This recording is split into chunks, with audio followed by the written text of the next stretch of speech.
صدق اللہ العظیم۔ یہ ہمارے لیے بہت بڑی سعادت ہے، یہ اللہ کا بہت بڑا کرم اور فضل، اللہ کا ہمارے اوپر یہ رحم ہے کہ ہمیں ابھی بھی دینی محفلیں اس ملک میں ملتی ہیں جس میں ہم جا کے بیٹھ سکتے ہیں۔ لوگ ہر زمانے میں اپنی بے سکونی اور اپنی پریشانی کی شکایت کرتے ہیں کہ ہم پریشان ہیں۔ کبھی مسئلہ ہے کہ فائنانشیل مسئلہ ہے، جاب چلی گئی ہماری، کبھی یہ ہے کہ کاروبار میں مسئلہ ہے، کبھی یہ ہے کہ اولاد بات نہیں سنتی، کبھی یہ معاملہ ہے کہ گھر میں جھگڑا چل رہا ہے، کبھی کچھ ہے کبھی کچھ ہے کبھی کچھ ہے۔ تو سکون کا ہر کوئی پیاسا ہے، سکون ہم ہر کوئی چاہتے ہیں کہ سکون ملے، اور اللہ نے ہمیں اتنی بڑی عظیم نعمت سے نوازا ہے اسلام، اس میں سکون ہی سکون ہے، اس میں سکون ہی سکون۔ یہ سکون ملتا ہے اللہ والوں کی صحبت سے۔ آدمی آج مادہ پرست ہو گیا، یعنی میٹیریلسٹک، ہر چیز کو ہم مادے کے لحاظ سے سوچتے ہیں کہ ہمیں یہ مل جائے، یہ مل جائے، یہ ایسا فائدہ ہو جائے۔ جو ہماری سوچ ہے وہ پوری مکمل مادی ہو گئی، میٹیریلسٹک ہو گئی۔ تو الحمدللہ بہت سارے احباب کا یہ اصرار تھا، تقاضا تھا کہ حضرت مفتی صاحب مدد اللہ العالی، جو اللہ نے آپ کو خاص صفات سے نوازا ہے، علم کے ساتھ ساتھ آپ صاحب نسبت بھی ہے تصوف کی لائن سے، تو وہ ایک محفل ہو جہاں ہم جا کے بیٹھیں۔ ہمارے حضرت مفتی جمال الدین صاحب دامت برکاتہم فرماتے ہیں کہ صحابہ کو صحابہ صحبت کی وجہ سے کہتے ہیں۔ یہ ہم نے سنا بھی ہے، پڑھتے بھی ہے، لیکن ایک بتانے سے ذہن میں آتا ہے وہ کہ فرمایا کہ صحبت یعنی کمپنی، جیسے ہم بیٹھے ہیں تو اس صحبت کا اثر ہوتا ہے۔ ہر صحابی کو صحابی پہلے کہتے ہیں، وہ صحبت سے بنے، جتنے بھی بنے وہ صحبت سے بنے۔ اور اللہ کے نبی علیہ الصلاۃ والسلام کی جو اہم ذمہ داریاں تھیں اس میں سے قرآن پاک میں ہمیں بالکل مختصر یہ حضرت مفتی صاحب کا حکم تھا، اس لیے چند باتیں تاکہ مجھے بھی، اس لیے کہ ہم سب پیاسے ہیں اصلاح کے۔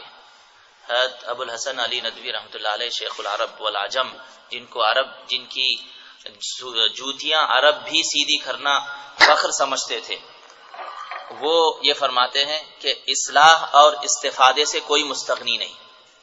اصلاح، اپنے آپ کو صحیح بنانا، اس سے اور فائدہ حاصل کرنا، اس سے کوئی بے نیاز نہیں۔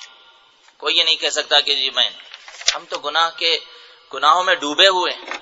ان اللہ والوں کی صحبت میں بیٹھیں گے تو انشاءاللہ جو تزکیہ، جو اہم صفت ہے اللہ کے نبی علیہ الصلاۃ والسلام کی، جو خاص ذمہ داریوں کو اللہ نے فرمایا وہ یزکیہم، کہ وہ صاف کرتے ہیں تزکیہ۔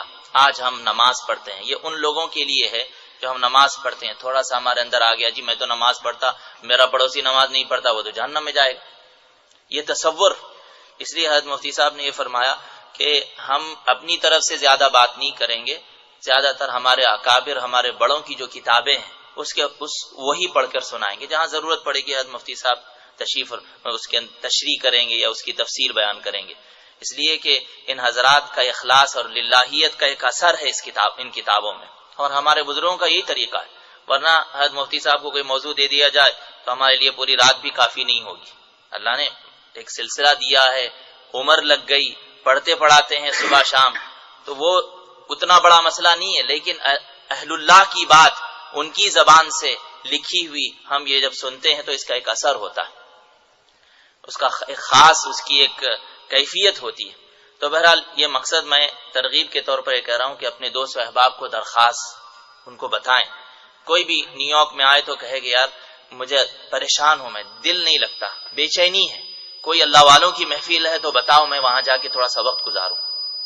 یہ مقصد یہی ہے، یہاں پر کوئی مسئلے مسائل کی بحث نہیں ہوگی کہ کوئی فقہ و فتاوی کی کوئی ایسی لمبی تفصیلیں، وہ ضرورت ہے اس کے لیے، ہم نے علماء سے رجوع کرتے ہیں دوسرے اوقات میں۔ اس جگہ اپنے دل کی وہ کیفیت کو ہمیں صحیح بنانا ہے، اللہ سے ہمارا خاص تعلق ہو جائے، اللہ کی محبت، اللہ کے نبی علیہ الصلاۃ والسلام کی محبت، سنت کا جذبہ، یہ خاص صفت ہے یہ ہمارے اندر۔ اس لیے اخلاق، دیکھیں اسلام نام ہے ایمانیات کا، ہمارا عقیدہ صحیح ہو، عبادات کا۔ اسی طرح ہم نماز پڑھ لیتے ہیں ماشاءاللہ، روزہ بھی رکھ لیتے ہیں، حج بھی ادا کر لیتے ہیں، زکوٰۃ بھی دے دیتے ہیں، یہ بھی کر لیتے ہیں. اسی طرح معاشرت، سوشل لائف، ہمارا رہن سہن وہ اخلاق سے ہمارا متعلق ہے. معاملات، ہمارے ٹرانزیکشنز، ہم کیسا لین دین کرتے ہیں. اسی طرح سب سے اہم اخلاقیات، ہمارے اخلاق. آدمی ہم اتنے بے صبرے ہو گئے کہ تھوڑا سا غصہ آ گیا، کچھ بول دیا، سامنے والے کا دل ٹوٹ گیا. سامنے والے کے دل کو ہم نے اتنا گندا کر دیا کہ وہ دوبارہ ہم سے بات کرنا نہیں چاہتا. اگر ہم تھوڑا صبر کر لیتے. قرآن نے صبر کی بے شمار تلقین کی ہے، بلکہ نماز سے پہلے فرمایا کہ تم حالات آئیں گے تو سب سے پہلے صبر کرو. وَاسْتَعِينُوا بِالصَّبْرِ وَالصَّلَاةِ، پہلے صبر لو، پھر تمہارے اندر تم نماز کے ذریعے سے مدد لو. دو چیزوں سے یہ ہمارے اخلاق کے ذریعے سے ہمارے اندر آئے گا. میں نے وہ آیت تلاوت کی ہے جس میں اللہ پاک یہ ارشاد فرماتے ہیں کہ اے ایمان والو تقوی اختیار کرو اور سچوں کے ساتھ رہو. یا ایھا الذین آمنوا اتقوا اللہ وکونوا مع الصادقین. آج لوگ کہتے ہیں یار سارے مولوی ایسے ہیں، فلاں ہیں فلاں ہیں فلاں ہیں، سبھی کھوٹے سکے چل رہے ہیں. لوگ یہ کمپلین کرتے ہیں بھائی کس کے پاس جائیں. یہ یاد رکھ لیں 100% کامل یہ اللہ کی ذات ہے. کاملیت، پرفیکٹنس یہ اللہ کے ساتھ خاص ہے، اور گناہ نہیں کرنا یہ فرشتوں کی صفت ہے. قرآن نے فرمایا لا یعصون اللہ ما امرهم ویفعلون ما یؤمرون. اور نبی معصوم ہوتے ہیں، ہمارا عقیدہ ہے. اللہ معصوم یعنی محفوظ، پروٹیکٹڈ ہوتے ہیں، اللہ ان کی حفاظت فرماتا. اس کے علاوہ ہر انسان سے غلطیاں ہوتی ہیں. اب آدمی یہ سوچے کہ 100% مکمل کوئی بندہ ملے، ایسا ہمارے اکابر نے شیخ کامل کی صفات گنا دی ہیں. عام ہے کہ وہ اپنے قول و عمل میں تضاد نہ ہو. اس کے عام چیزیں ہیں جو اللہ والوں سے اس کی نسبت ہو، باضابطہ نسبت والا بھی ہو اور عامل ہو، اور جو دین کے ضروریات کے طور پر جو بنیادی علم ہے وہ رکھتا ہو. یہ صفات ہے. لیکن کبھی گناہ ہی نہیں ہوتا، کوئی بندہ ہمیں نہیں ملے گا. تو لوگ یہ کمپلین کرتے ہیں یار کس کی محفل میں جائیں. بعض لوگوں کو تو عادت ہوتی ہے بعض علماء کی، اہل اللہ کی کمیاں اور نقائص اور ان کی کمزوریوں کو تلاش کرنا. ان کا جواب ہی یہی ہے، اور یہ بدترین صفت ہے. سب میں ضمناً یہ عرض کر رہا ہوں، ہمارے اکابر اور ہمارے بڑے یہ فرماتے ہیں کہ جو لوگ بزرگوں کے اور اللہ والوں کی کمزوریوں کو تلاش کرتے ہیں اور ان کا مذاق اڑاتے ہیں، ان کا خاتمہ ایمان پر ہونا یہ ایک خدشے والی چیز ہو جائے گی. یعنی خاتمہ بالخیر کا امکان کم ہو جاتا ہے ان کا. یہ ڈرنے والی بات ہے. اس لیے کس اللہ والے کا کیا تعلق ہے ہمیں نہیں پتا. ہم تو اپنے لحاظ سے سامنے والے کو سوچ رہے ہیں. بھئی میں گناہ کرتا ہوں تو سامنے والے کے بارے میں بھی سوچوں گے وہ بھی گناہ کرتا ہے. اخلاق کے اندر سوء ظن ہے، بدگمانی ہے، اپنے آپ کو اچھا سمجھنا ہے. ہم نے چند کام کر لیے، سمجھ لیے تو بھئی ہم تو بس جنتی ہے، دوسرے پورے جو جاننے والے ہیں یہ نہیں کرتے، ہم کرتے ہیں تو ہمارے لیے تو جنت پکی ہے. یہ عجب ہے، انسان کو برباد کر دیتا ہے. اور اپنے کو بڑا سمجھنا، کبر، تکبر کہ بھئی ہم کچھ ہیں بس ختم ہو گئے بس. تو یہ چیزیں ہم اللہ والوں کی، میں واقعی کوئی وہ ایگزاجوریشن یا مبالغہ نہیں ہے، اللہ کی قسم مجھے ضرورت ہے ایسی محفلوں کی، اور میں آنا چاہتا ہوں. اور میں بیٹھوں، مفتی صاحب سے میں نے عرض بھی کیا کہ حضرت مفتی صاحب یہ شروع کریں، ہمیں ضرورت ہے. ہمیں بڑوں کی ڈانٹ چاہیے. ہمیں کوئی ٹوکے، کوئی روکے کہ تم غلط بھی کرتے ہو، اس لیے کہ ہم سے غلطی ہوتی ہے. ہم اپنی اصلاح کر سکیں اپنی ذات کے طور پر کہ ہم کدھر جا رہے ہیں. ساری دنیا کو تو ہم بتا رہے ہیں یہ کرو وہ کرو، خود بھی بتا رہے ہیں. کئی دوست و احباب کہتے ہیں کہ جب دیندار ہو گئے، سنت کے مطابق ماشاءاللہ چہرہ ہوگا، لوگ ان سے بھی مسئلے پوچھتے ہیں. لیکن خود وہ بھی سوچے کہ بھئی ہم کیا کر رہے ہیں، وہ کون ہمیں بتائے گا، ہم کس طرف جا رہے ہیں، کہ اللہ کی پکڑ تو نہیں آ گئی. اخلاص ہر عمل کے لیے کہ اللہ کے لیے کرنا، یہ اصل مقصد ہے. تو میرے بھائی میری خصوصی درخواست ہے، انشاءاللہ دعا کریں کہ مسجد کے انتظامیہ، مسجد کے جو معاونین ہیں اور اس پروگرام کے بھی جو معاونین ہیں، انشاءاللہ ایک سلسلہ چلے گا. اللہ کی ذات سے امید ہے کہ یہ روحانی محفل انشاءاللہ روحانی محفل ہے، اصلاحی مجلس ہے. انشاءاللہ اس کا فیض انشاءاللہ عام ہوگا. ایسے ہسپتالوں کی بے شمار ضرورت ہے ہمیں. یہ ہسپتال ہے، آج کتنے ہسپتالوں کی ضرورت ہے ہمیں، یار وہ بھی فل ہو گیا وہ بھی فل ہو گیا. یہ ایسے ہسپتال ہمارے روحانی. قرآن یہ کہتا ہے وَذَرُوا ظَاهِرَ الْإِثْمِ وَبَاطِنَهُ، اپنے آپ کو ظاہری گناہوں سے بھی بچاؤ، اندرونی گناہوں سے بھی، اندرون کے بھی گناہ ہے. بہرحال انشاءاللہ یہ جگہ بنے گی تو ہم خواتین کے لیے انشاءاللہ دعا بھی کریں کہ اللہ آسانی سے تمام مسائل کو پورا فرمائے.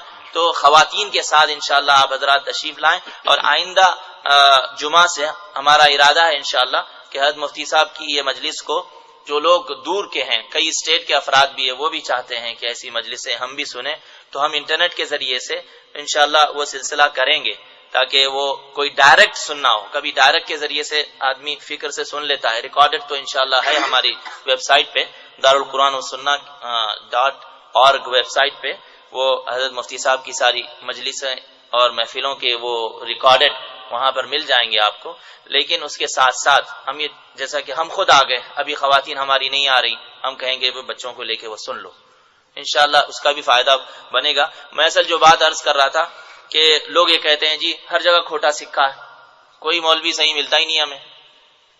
تو حضرت مفتی شفیع صاحب مفتی اعظم پاکستان رحمۃ اللہ علیہ، امام راضی رحمۃ اللہ علیہ کے حوالے سے یہ نقل فرماتے ہیں کہ قرآن پاک میں اللہ نے سورہ توبہ کی آیت میں فرمایا، اے ایمان والو تقوی اختیار کرو اور سچوں کے ساتھ رہو، وکونوا مع الصادقین، وکونوا مع الصادقین. تو تقوی ملے گا سچوں کے ساتھ رہنے سے. اور سچے جب اللہ نے فرما دیا، اور یہ آیت کب تک کے لیے؟ قیامت تک کے لیے، قیامت تک سچے ہوں گے سچے لوگ قیامت. ورنہ اللہ پاک یہ فرما رہے ہیں کہ سچوں کے ساتھ رہو، اور اللہ سچے نہیں دیں گے، سچے لوگ بھی ہوں گے، تبھی تو اللہ فرما رہے ہیں. اللہ نے کبھی بھی کوئی ایسا حکم نہیں دیا کہ کوئی بندہ عمل نہیں کر سکتا. اللہ نے ہر وہ حکم دیا ہے جو بندہ عمل کر سکتا ہے، اسی کا حکم دیا. جب اللہ پاک نے فرما دیا کہ تم سچوں کے ساتھ رہو، تو اس کا مطلب ہے سچے رہیں گے تبھی تو اللہ پاک فرما رہے ہیں. ورنہ تکلیف مالا یطاق لازم آئے گا، یعنی اللہ نے کسی چیز کے کرنے کا حکم دیا لیکن وہ بندہ کرنے کی صلاحیت ہی اور طاقت ہی نہیں رکھتا، اس کے اندر ایبلٹی ہی نہیں. تو اسی لیے لیکن کوئی عبد القادر جیلانی رحمۃ اللہ علیہ، حسن بصری رحمۃ اللہ علیہ کو تلاش کرے، وہ تو نہیں ملیں گے. اپنے زمانے کے لحاظ سے اللہ والے ہوں گے ضرور. مولانا جلال الدین رومی رحمۃ اللہ علیہ سے لوگوں نے شکایت کی، حضرت کوئی ملتا ہی نہیں ہے، سارے کھوٹے سکے، ہر جگہ مطلب کھوٹا ہے، ہر جعلی لوگ ہیں، پورے مولوی جعلی ہیں. تو حضرت نے فرمایا کہ دیکھو وہاں کے اللہ والوں کی بات بھی وہ دل سے نکلتی ہے اور حکمت اور دانائی کی بنیاد پر ہوتی ہے. فرمایا کہ کھوٹا آدمی کہاں سکہ بناتا ہے؟ جہاں پر اصلی ہو. تو اس کا مطلب اصلی لوگ ہوں گے تبھی تو کھوٹا بنا رہے نا بھئی. کھوٹا فیک آدمی کب بنائے گا؟ فیک جعلی نوٹ کہاں بنائیں گے؟ جہاں اصلی ہوگی تبھی تو جعلی بنائیں گے. اس کا مطلب ہے اصلی بھی ہے. اب تمہاری یہ کہ تم اگر ایسا دوربین ایسا خوردبین لا کے تلاش کرو گے کہ تمہارے لحاظ سے وہ گزرے، وہ تو ناممکن ہے.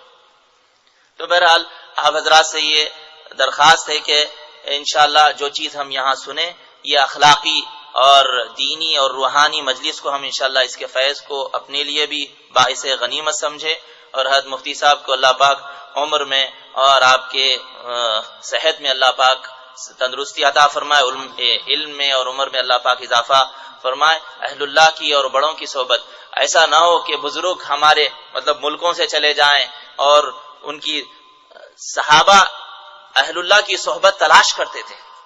صحابہ کے پاس تابعین آتے تھے، تابعین کے بعد تبع تابعین آتے تھے. یہ سلسلہ تھا، ہر جگہ محفلیں ہوتی ہیں. ہمارے ملکوں میں چلے جائیں، کہیں اللہ والوں کی کہیں محفل ہوتی ہے، ہاں وہاں چلے جائیں، بس تھوڑی دیر کے لیے بیٹھے.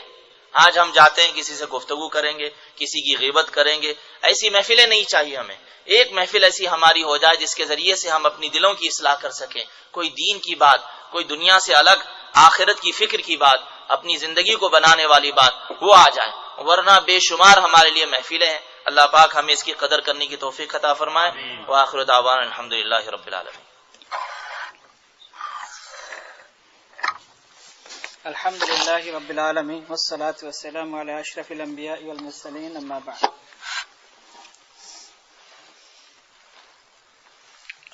ہمارے حضرت مفتی نعمان صاحب دامت برکاتہم کی باتوں سے مجھے ایک واقعہ یاد آیا. کتابوں میں لکھا ہے کہ اگر کسی کے اندر طلب ہو تو ناقص سے بھی کمال حاصل ہو جاتا ہے. اور یہ ہمارے فقیہ الامت حضرت مفتی رشید احمد صاحب رحمۃ اللہ علیہ لدھیانوی اکثر فرمایا کرتے تھے کہ طالب کو اللہ کبھی محروم نہیں فرماتا. جس کے اندر طلب ہوتی ہے اللہ تعالیٰ ضرور اس کو نوازتا ہے. اسی کے اوپر ایک واقعہ کتاب کے اندر لکھا ہے کہ ایک ڈاکو کا سردار تھا اور اس کے ساتھ پورا وہ گروپ تھا جن کو لے کر یہ ڈاکہ ڈالتا تھا. تب یہ بوڑھا ہو گیا بوڑھا ہو گیا تو اس کے اندر جو ہے ایک سوچ آئی کہ ہم کب تک اس طرح ڈاکہ ڈالیں گے، کوئی اور طریقہ نکالنا چاہیے، یعنی پیسے بھی چاہیے، تو اس طریقے کو چھوڑ کر کوئی اور طریقہ ہو۔ تو سوچ کے اس نے ایک طریقہ نکالا۔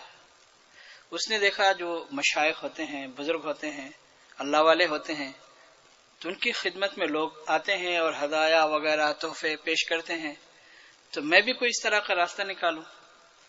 اور پوری زندگی چونکہ اس نے ڈاکہ ڈالا تو اس کو کافی تجربہ بھی تھا۔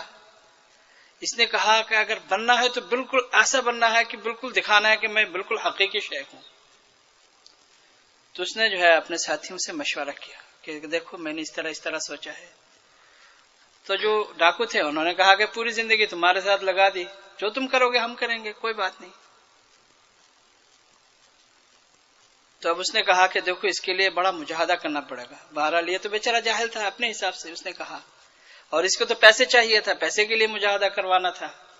اس نے کہا اس کے لیے بہت مجاہدہ کرنا پڑے گا۔ دیکھا تم نے کہ یہ جو مشائخ ہوتے ہیں یہ کتنا مجاہدہ کرتے ہیں، تو ہمیں جو ہے ان کی طرح کرنا پڑے گا، ان کی نقل اتارنی پڑے گی ہمیں۔ تو کہا ٹھیک ہے، جیسے آپ کہو گے ہم کریں گے۔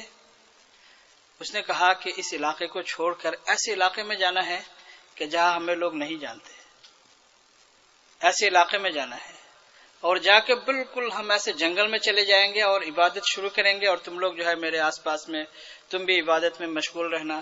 آہستہ آہستہ ایسا ہوگا کہ لوگوں کو جب معلوم ہوگا، گاؤں کے لوگوں کو آئیں گے، لیکن تم لوگ جو ہے بات نہیں کرنا کسی کے ساتھ، اور انداز ایسا اختیار کرنا کہ نہیں ہم کسی سے بات نہیں کرتے، ایسا انداز اختیار کرنا۔ سب نے کہا ٹھیک ہے۔ تو وہ جو پہلے زمانے کے مشائخ جس طرح سفر کرتے تھے، اپنے ساتھ سامان وغیرہ لیا، پانی کے لیے لوٹے وغیرہ لیے اور سفر کیا۔ ایک جنگل میں جا کے جو ہے اس نے ساتھیوں کو لے کر عبادت شروع کی۔ جو بھی کرنا تھا بیچارے کو کچھ آتا ہی نہیں تھا، لیکن اپنے حساب سے اس کا ایک مقصد تھا کہ آگے جا کے جو ہے میں کوئی اتنا بڑا شیخ بنوں گا، پھر لوگ پیسے دیں گے۔ اس کا مقصد ہی غلط تھا، لیکن مجاہدہ اس نے صحیح طریقے سے، مطلب جس طرح ہونا چاہیے اسی انداز کا اس نے شروع کیا۔ اب اس کے ساتھ وہ ڈاکو تھے سارے۔ اب آہستہ آہستہ جو ہے وہ لوگوں کو معلوم ہوا کہ فلاں جنگل میں جو ہے کچھ لوگ ہیں اور اس طرح ہے، اور اس طرح وہ کسی سے بات چیت نہیں کرتے، کہیں جاتے بھی نہیں ہیں اور بہت مجاہدہ کرتے ہیں۔ تو آہستہ آہستہ گاؤں کے لوگ جو ہے، اور کھانا وغیرہ کچھ دنوں کے لیے وہ ساتھ پہلے سے لیے ہوئے تھے، تو اب گاؤں کے لوگ جو ہے، اب لوگوں میں بھی طلب ہوتی ہے، ہمارے لوگوں میں اس طرح کی چیزوں کو دیکھنے کی بڑی وہ ہوتی ہے، تو گاؤں کے لوگ جو ہے وہ آنے لگے ان کو دیکھنے کے لیے۔ اب یہ کسی سے بات ہی نہیں کرتے، اب وہ گاؤں والے چاہتے ہیں کہ ان کو کوئی ہدیہ تحفہ پیش کرے، لیکن یہ بات ہی نہیں کرتے۔ تو اس طرح جو ہے کچھ دنوں کے بعد 3 نوجوان تھے، ان کو دیکھ کے جو ہے ان کے اندر یہ جذبہ پیدا ہوا کہ ہمیں ان کی طرح ہونا چاہیے، ہم چاہتے ہیں کہ ہم ان کی طرح ہو جائیں۔ انہوں نے کہا کہ کسی نہ کسی طریقے سے تو بات چیت کرنی ہی کرنی ہے، آخر یہ بھی تو انسان ہے، کبھی وہ باتھ روم کے لیے جاتے ہیں، کبھی وضو کرنے کے لیے جاتے ہیں، تو ہم کسی بہانے سے ان سے بات کریں گے۔ تو انہوں نے ٹھان لی کہ ہم واچ کریں گے ان کو، کسی طرح ان سے بات کریں گے۔ تو ہوتے ہوتے اس طرح ہوا کہ انہوں نے بڑی کوشش کی، وہ بات نہیں کرنا چاہتے، پھر اس طرح کرتے کرتے بات ہو گئی۔ تو تینوں نے کہا کہ تمہارے شیخ سے ہماری بات کرا دو۔ اب شیخ کی طرف سے سختی تھی، نہیں بات کریں گے، بہرحال ہوتے ہوتے بات ہو گئی۔ تو شیخ نے ایسا کیا کہ جب بہت اصرار کیا تو شیخ نے جو ہے ان کو کچھ کلمات سکھا دیے کہ چلو جاؤ یہ کرتے رہو اور ہمارے پاس نہیں آنا، 1 سال کے بعد آنا ہمارے پاس۔ اب یہ جو 3 نوجوان تھے ان کے اندر سچی طلب تھی، اور یہ واقعہ کتاب کے اندر لکھا ہے، سچی طلب تھی۔ تو انہوں نے جس طرح شیخ نے کہا اس کے مطابق انہوں نے جو ہے عمل کرنا شروع کیا۔ نماز وغیرہ تو پہلے سے پڑھتے تھے، اور تینوں آپس میں دوست تھے۔ تو مجاہدہ کرتے کرتے یہ ہوا کہ اللہ تعالیٰ نے ان کو ایک مقام عطا فرمایا۔ تو تینوں نے مشورہ کیا کہ چلو ایسا کرتے ہیں، ہم اپنے شیخ کا مقام تلاش کرتے ہیں۔ انہوں نے مراقبہ کیا تو شیخ کا مقام نظر ہی نہیں آتا ان کو، اب کہاں سے آتا، اس کا تو کوئی ہے ہی نہیں مقام۔ لیکن یہ بدظن نہیں ہوئے، انہوں نے کہا کہ شیخ کا مقام اتنا اوپر ہوگا کہ ہمیں نظر ہی نہیں آ رہا ہے، جنید کا، شبلی کا، فلاں کا نظر آتا ہے، لیکن شیخ کا مقام نظر نہیں آتا۔ تو تینوں نے کہا کہ ویسے بھی عرصہ ہو گیا، چلو ہم جاتے شیخ سے ملنے کے لیے۔ تو پھر جب یہ ملنے کے لیے آئے اور ان کی جو کیفیت تھی تو دیکھ کے جو ہے وہ ڈاکو سمجھ گیا، وہ تو تجربہ کار تھا، وہ سمجھ گیا کہ ان کے اندر تو تبدیلی آ گئی، یہ تو حقیقت میں کچھ بن کے آئے۔ تو جب انہوں نے کہا کہ آپ سے بات کرنی ہے تو اس نے وقت دے دیا، تینوں نے بات کی کہ اصل میں ہم لوگوں نے تینوں نے مراقبہ کیا اور آپ کا مقام جو ہے وہ ہمیں نہیں مل رہا تھا، تو اس لیے ہم آئے ہیں کہ آپ کا مقام اتنا بلند ہے کہ ہمیں نظر ہی نہیں آتا۔ تو اس نے رونا شروع کر دیا، اس نے کہا کہ حقیقت میں تو ڈاکو ہوں، اور میں تو پیسے کمانے کے لیے یہ طریقہ اختیار کیا تھا، لیکن یہ ہے کہ جب اللہ تعالیٰ نے میرے ذریعے سے، واسطے سے اللہ نے تمہیں کمال عطا فرمایا تو تم جو ہے وہ میرے ساتھ رہ جاؤ تاکہ میں تمہاری طرح بن جاؤں۔ تو پھر ان تینوں نوجوانوں کی وجہ سے وہ پورا گروپ جو تھا وہ اللہ والے ہو گئے ان کی وجہ سے۔ تو بزرگوں نے لکھا ہے کہ دیکھو کبھی ایسا ہوتا ہے کہ سچی طلب کی وجہ سے ناقص سے بھی کمال حاصل ہو جاتا ہے، طلب سچی ہو۔ اور مفتی رشید احمد صاحب لدھیانوی رحمۃ اللہ علیہ اکثر کہتے تھے کہ طالب کو اللہ کبھی محروم نہیں فرماتے، جس کے اندر اخلاص ہو، تقوی ہو، اور اس کی زندہ مثالیں ہمارے اکابرین میں موجود ہے۔ استغنا ہو، صحیح استغنا ہو۔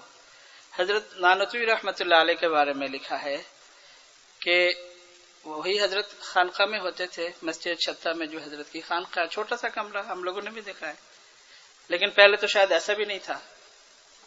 خانقاہ میں ہوتے تھے، رامپور کے شاید نواب حضرت سے ملنے آئے، اور پہلے زمانے میں وہ کچے پیسے ہوتے تھے، تو پوری تھیلی تھی پیسے کی، حضرت کے سامنے پیش کیا۔ حضرت نے فرمایا مجھے تو ضرورت نہیں ہے، اب وہ نواب ہے، اس کے لیے تو رسوائی ہے، ہدیہ پیش کرے اور انکار کر دے۔ تو نواب صاحب نے کہا کہ حضرت آپ جہاں چاہے، آپ جہاں پسند کرتے آپ وہاں خرچ کر دیں، کہ بھائی اس کے لیے میرے پاس وقت نہیں ہے، آپ جن جن کو دینا چاہتے ہیں ان کو دے دیں۔ کہتے نہیں، اس کے لیے بھی میرے پاس ٹائم نہیں ہے، یہ کام تو آپ بھی کر سکتے ہیں۔ اب وہ بیچارہ شرمندہ ہو گیا، جاتے ہوئے جو ہے جوتے کے اوپر چھوڑ کے چلا گیا، اور یہ سمجھا کہ جب حضرت دیکھیں گے جوتے کے اوپر چھوڑ کے گیا تو حضرت اٹھا لیں گے۔ اب حضرت جب نکلے تو جوتا جھاڑ کے پہن کے چلے گئے، حضرت نے دیکھا بھی نہیں کہ کیا ہے۔ یعنی استغنا اس درجے کے، اور اخلاص حضرت شیخ الہند رحمۃ اللہ علیہ کے بارے میں لکھا ہے، اور حضرت تھانوی رحمۃ اللہ علیہ نے لکھا ہے۔ حضرت تھانوی رحمۃ اللہ علیہ اس زمانے میں نوجوان تھے، کانپور میں مدرس تھے، اور دیوبند سے پہلے بھی وہ فرنگی محلی ایک سلسلہ تھا، جیسے اس وقت دیوبندی سلسلہ ہے، تو اس سے پہلے سے جو ہے وہ ایک بدایونی سلسلہ تھا اور ایک فرنگی محلی سلسلہ تھا، یعنی جو علمی سلسلہ۔ تو جو بدایونی سلسلہ تھا ان بزرگوں میں تھوڑی بہت بدعت بھی پائی جاتی تھی، بدایونی، اور جو فرنگی محلی تھے وہی علماء دیوبند ہے، بعد میں جا کے جو دیوبند قائم ہوا تو علماء دیوبند وہی لوگ ہیں۔ تو دیوبند تو قائم ہو چکا تھا، لیکن وہ فرنگی محلی جو سلسلہ تھا وہ بھی چل رہا تھا۔ حضرت تھانوی رحمۃ اللہ علیہ جب کانپور میں مدرس تھے، حضرت کے ساتھ جو ہے 3-4 مدرس وہ فرنگی محلی سلسلے کے بھی تھے اور اہل حق تھے، لیکن تھوڑی بہت وہ ہوتی ہے مطلب آپس میں کہ بھئی یہ دیوبند سے ہیں اور یہ جو ہے لکھنؤ کے ہیں، فرنگی محلی ہیں، آپس میں ایک دوسرے سے تھوڑا بہت ہوتا ہے۔ حضرت تھانوی رحمۃ اللہ علیہ نے حضرت شیخ الہند رحمۃ اللہ علیہ کی دعوت کی، اور حضرت کے دل میں ایک مقصد یہ بھی تھا کہ ہمارے جو اساتذہ ہیں، علماء دیوبند ہیں، یہ کتنے بڑے علم کے پہاڑ ہیں، سمندر ہیں، وہ بھی دیکھ لیں۔ حضرت تھانوی رحمۃ اللہ علیہ کے دل میں ظاہر سی بات ہے، نوجوان ہیں، استاد ہیں، تو اپنے استاد سے جب بیان کروائیں گے تو یہ علماء بھی دیکھ لیں گے کہ ہمارے علماء میں، ہمارے اساتذہ میں کتنا علم ہے۔ حضرت شیخ الہند رحمۃ اللہ علیہ سیدھے سادے تھے، اور حضرت تھانوی رحمۃ اللہ علیہ نے حضرت شیخ الہند رحمۃ اللہ علیہ کو پہلے سے یہ بتایا ہوا تھا کہ حضرت ہمارے ساتھ 3-4 مدرس ہیں، وہ ہمارے دیوبند کے علماء سے ذرا وہ ان کو تھوڑی سی ہے اور نہیں پسند کرتے اتنا. تو حضرت شیخ الہند رحمۃ اللہ علیہ نے سن لیا، خاموش ہو گئے. حضرت نے کچھ ظاہر نہیں فرمایا، کچھ نہیں. شاید حضرت تھانوی رحمۃ اللہ علیہ نے ان کو دکھا بھی دیا تھا کہ وہ ہیں. حضرت شیخ الہند رحمۃ اللہ علیہ بیان فرما رہے تھے، اور بالکل حضرت تھانوی رحمۃ اللہ علیہ نے لکھا ہے کہ ایسا علمی بیان تھا کہ ایسا لگتا ہے کہ بالکل عروج پر ہے، علمی بیان تھا. اب وہ جو حضرات تھے وہ اس وقت جلسے میں نہیں تھے. حضرت تھانوی رحمۃ اللہ علیہ نے فرمایا کہ میں سوچ رہا تھا کہ کاش کہ وہ آ جاتے. اتنے میں جو ہے وہ تینوں مجلس کی طرف آ رہے تھے، جلسے کی طرف. حضرت تھانوی رحمۃ اللہ علیہ خوش ہو گئے کہ ماشاءاللہ اب حضرت کا بیان یہ سنیں گے تو ان کو اندازہ ہوگا کہ ہمارا اساتذہ کیسے ہیں. حضرت شیخ الہند رحمۃ اللہ علیہ وہ کرسی پہ بیٹھے ہوئے تھے، تو حضرت نے بھی دیکھ لیا دور سے. دیکھ کے حضرت فوراً جو ہے وہ کرسی سے اتر کے نیچے بیٹھ گیا اور بیان بند کر دیا، بالکل بیان بند کر دیا اچانک. پھر ہوا یہ کہ جب بیان ختم ہو گیا، سب کچھ ہو گیا، حضرت شیخ الہند رحمۃ اللہ علیہ کو کمرے میں لے آئے حضرت تھانوی رحمۃ اللہ علیہ. حضرت تھانوی رحمۃ اللہ علیہ نے پوچھا حضرت آپ نے بیان کیوں بند کر دیا؟ میں تو چاہ رہا تھا کہ یہ جو میں نے جن کے بارے میں کہا تھا وہ اس وقت داخل ہو رہے تھے، میں چاہ رہا تھا کہ وہ تینوں جو ہے آپ کا بیان سنیں. کہتے میں اسی لیے بیٹھ گیا تھا، میرے دل میں بھی یہ بات آئی تھی، اس لیے کہ آپ نے مجھے پہلے اشارہ کیا تھا تو میرے دل میں بھی یہ بات آئی تھی، اس لیے میں فوراً بیٹھ گیا کہ یہ ایسا نہ ہو کہ یہ بیان جو ہے ان کے لیے نہ ہو جائے. یعنی کس درجے کا اخلاص اور تقویٰ ہے. فوراً بیٹھ گئے. عجیب صورتحال ہے. امام بخاری رحمۃ اللہ علیہ کا واقعہ لکھا ہے. ایک زمانہ تو امام بخاری رحمۃ اللہ علیہ کا وہ تھا، طالب علم کے زمانے میں بالکل ہی غربت کا زمانہ تھا. کتاب میں لکھا ہے کہ ایسا ہوا کہ دوسرے جو طلبہ تھے وہ لکھتے تھے، اور اس زمانے میں سلسلہ بھی یہی تھا کہ وہ لکھنے کا تھا، کتاب ہوتی نہیں تھی. تو جو استاد جو ہے اپنی کاپی سے حدیث سناتے تھے اور طالب علم جو ہے اس حدیث کو لکھتے تھے. امام بخاری رحمۃ اللہ علیہ لکھتے نہیں تھے. تو شروع میں جو ان کے ساتھی تھے دوسرے، وہ یہ سمجھتے کہ یہ لکھتے کیوں نہیں ہیں، بیکار کیوں بیٹھتا ہے یہ. پھر اس لیے کہ اس زمانے میں کتاب نہیں ہوتی تھی، سلسلہ یہ ہوتا تھا لکھنے کا. کہتی بیکار کیوں بیٹھتا ہے، پھر لکھتا ہی نہیں ہے. بہرحال آہستہ آہستہ ان کو اندازہ ہو گیا کہ اس کو لکھنے کی ضرورت ہی نہیں ہے، یعنی جو سنتے فوراً یاد ہو جاتے ہیں. لیکن ہوا یہ کہ ایسے شاگرد اور ایسے طالب علم جب کلاس میں موجود نہ ہو تو استاد کو بھی فکر ہوتی ہے اور ساتھیوں کو بھی فکر ہوتی ہے. 1 دن 2 دن 3 دن امام بخاری غائب ہیں، کلاس میں نہیں ہے.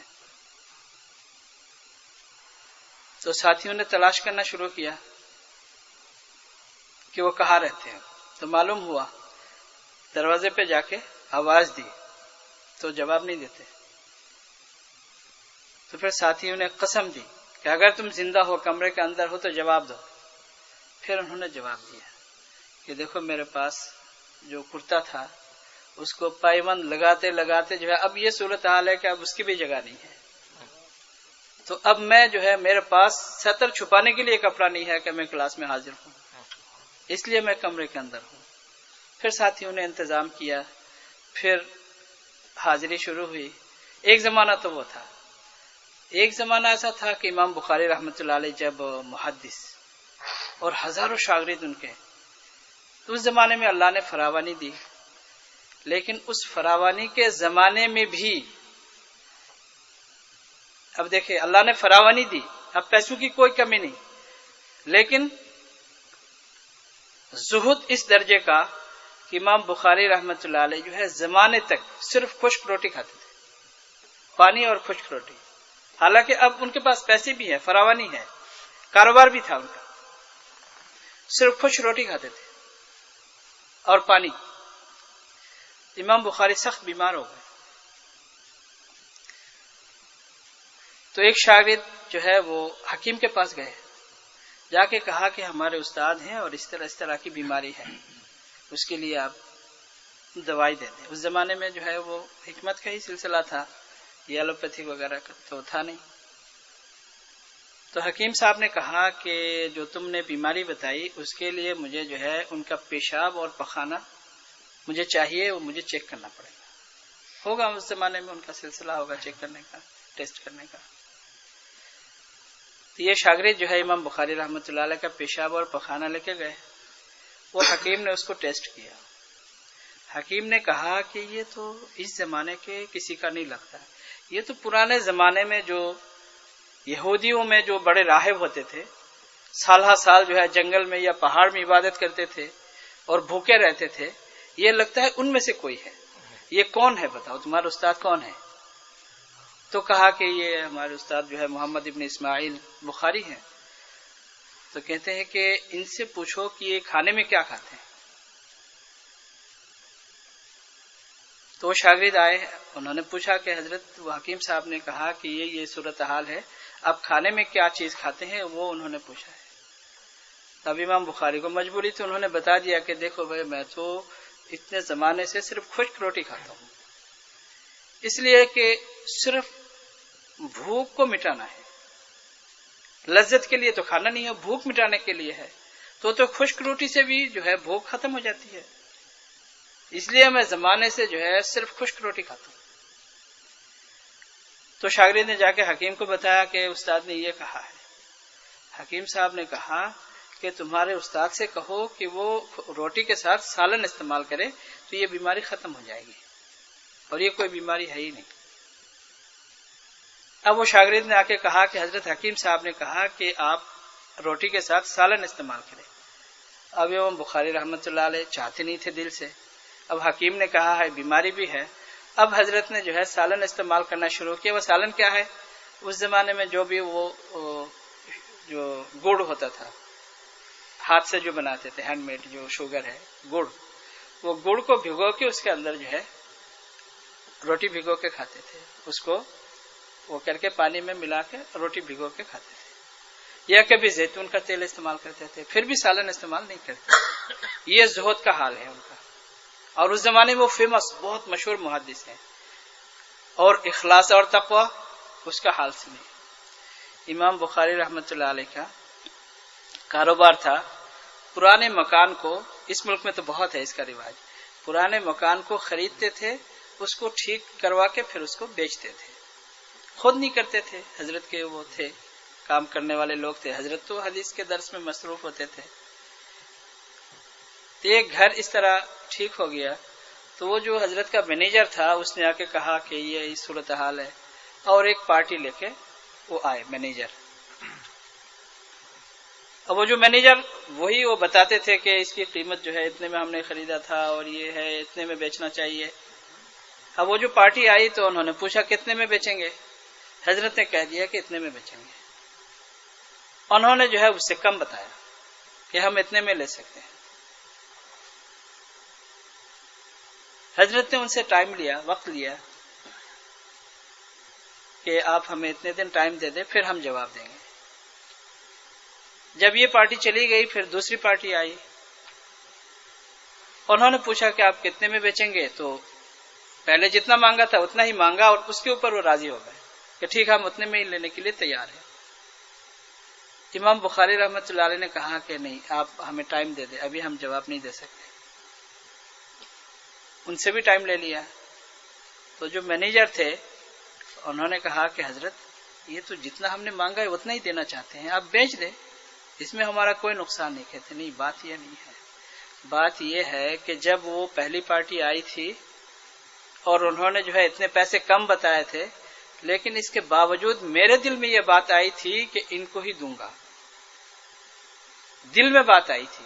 حالانکہ حدیث کے اندر ہے کہ اس امت کے جو ہے حضور صلی اللہ علیہ وسلم کی امت میں آدمی کے دل میں جو بات آتی ہے اللہ تعالیٰ اس کو معاف کر دیتے ہیں.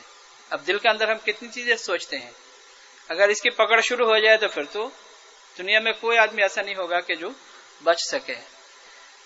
لیکن اس کے باوجود امام بخاری رحمت اللہ علیہ یہ فرماتے ہیں کہ اگر میں ان کو دے دوں اور ان کو نہ دوں، میرے دل میں اس وقت یہ بات تھی کہ ان کو دوں گا، اب اگر میں نہ دوں اور قیامت کے دن اللہ تعالیٰ مجھے پکڑ لے کہ تم نے دل میں تو یہ سوچا تھا کہ ان کو دو گے، اب زیادہ پیسے کی لالچ میں تم نے ان کو دے دیا.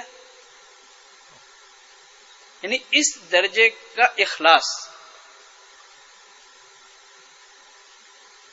اور یہ محدثین یعنی جو محدث کے اعتبار سے مشہور ہے، ایسا نہیں کہ شبلی ہے، جنید ہے، جو مطلب یہ ہے کہ اللہ والوں کے نام سے مشہور ہے، ایسے بھی نہیں ہے. محدث یعنی ان کا حال یہ تھا، ان کی کیفیت یہ تھی.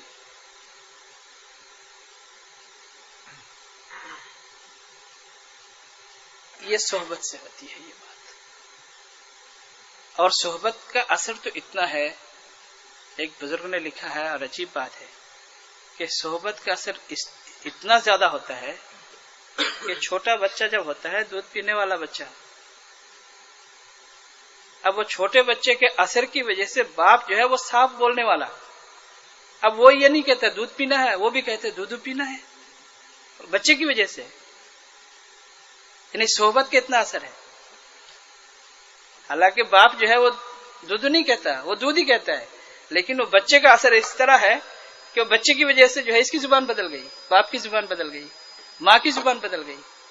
صحبت کا اتنا اثر ہے. بہرحال کہنے کا مقصد یہ ہے جو مفتی صاحب نے فرمایا، اسی کے اوپر میں نے یہ واقعہ سنایا کہ صحبت سے اتنا بڑا فائدہ ہوتا ہے، آدمی کی زندگی بدل جاتی ہے. اور یہ تو عام بات ہے، کتابوں میں لکھا ہوا ہم سنتے رہتے ہیں.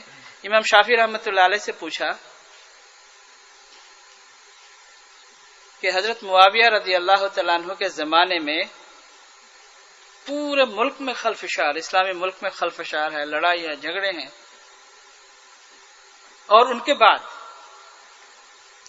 بعد عمر بن عبد العزیز رحمۃ اللہ علیہ کے زمانے میں انصاف اور عدل اس طرح قائم ہوا کہ کہتے ہیں کہ بھیڑ اور بھیڑیا ایک ہی گھاٹ میں پانی پیتے ہیں اور ایک دوسرے پر حملہ نہیں کرتا.